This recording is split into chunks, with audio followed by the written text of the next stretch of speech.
In a quiet corner of a bustling American city, a hard-working black single dad named Marcus stood on the sidewalk outside a small grocery store, holding his young son's hand and trying to keep his voice calm.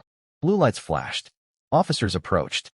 Within moments, cold metal clicked around his wrists. They said he had been talking back. The charge was vague, the moment sudden, and the humiliation public. His little boy watched with wide, frightened eyes as his father was led away. What no one on that sidewalk knew, what even the officers didn't yet understand, was that in a matter of minutes the entire police station would rise to its feet and salute this same man. Stay with me, because the truth behind those handcuffs is one of the most powerful reminders of kindness this country still needs to hear. If stories like this touch your heart the way they touch mine, please take a second to subscribe to Whispers of Heart 0.2. Hit that like button and leave a comment telling me where you're watching from. Your support helps these quiet stories of goodness reach more people who need them. Marcus had spent the last 8 years raising his 2 children alone after his wife passed from a sudden illness. He worked the early shift at a warehouse, came home to help with homework, cooked simple meals, and still found ways to show up for neighbors who were struggling. He never posted about it. He never asked for recognition. Kindness, to him, was just what you did when no one was looking. That afternoon, he had stopped at the store to buy milk and bread. Inside, an elderly woman was fumbling with her wallet at the register, clearly short on cash and growing more embarrassed by the second. Marcus quietly stepped forward, paid the difference, and told her to keep her dignity. As they walked out together, a young man near the entrance began arguing loudly with another customer. Voices rose. Someone shoved. Marcus moved between them, speaking low and steady, trying to calm the situation the way he calmed his own kids when tempers flared. He raised his hands, palms open, and said the words that would later be twisted. "Hey, let's not do this. Nobody needs to get hurt." An officer who had just arrived on an unrelated call saw only a tall black man standing in the middle of a heated exchange with his hands up. Commands were barked.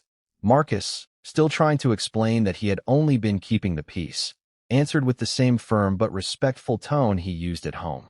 That tone was labeled talking back. In under a minute the cuffs were on. His son was crying. The elderly woman he had helped stood frozen on the sidewalk, whispering that they had the wrong man. At the station, the fluorescent lights felt colder than the metal on his wrists. Marcus sat on the hard bench, staring at the floor, calculating how many hours of overtime he would need to cover any fine and still buy the school supplies his daughter needed next week. He thought about the look on his son's face and felt the familiar weight of being a single parent who could not afford a single misstep. Then a senior officer walked past the holding area, glanced at the booking sheet, and stopped cold. He read the name again. Marcus James.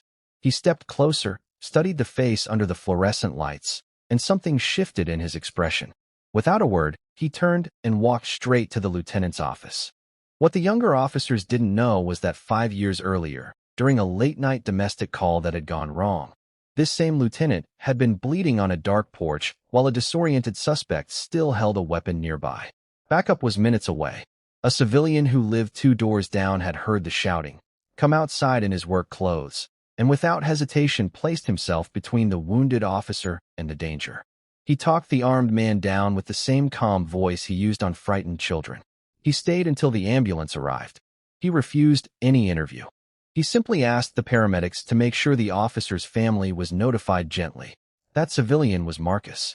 The lieutenant had never forgotten the face or the quiet courage that had saved his life. Within minutes, the lieutenant came out, badge gleaming, and stood in front of the holding bench.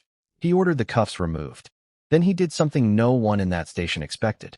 He straightened his uniform, looked Marcus in the eyes, and raised his hand in a formal salute. One by one, the other officers followed.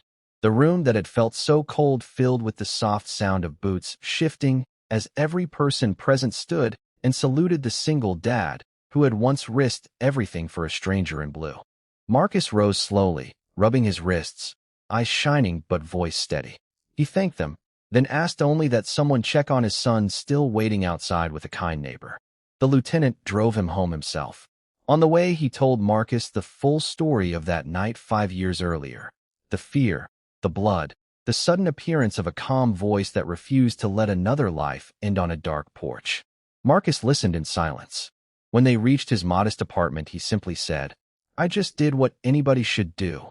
Word spread through the department that night, not as gossip, but as a reminder. The next morning, officers who had never met Marcus began looking differently at the people they stopped. Some started carrying extra water bottles and snacks for the kids they encountered on calls. Others made a point of speaking more carefully, remembering how quickly a protective father could be misunderstood. Marcus went back to his warehouse job and his quiet routine. He still paid for strangers' groceries when he could. He still stepped between arguments when voices rose. He never mentioned the salute. But the story traveled farther than the station walls. Neighbors who had always known Marcus as the reliable dad next door began noticing the small ways he lifted others. A single mother 2 blocks over received anonymous envelopes with grocery gift cards. An elderly veteran found his lawn mowed every week without request. Marcus never claimed credit.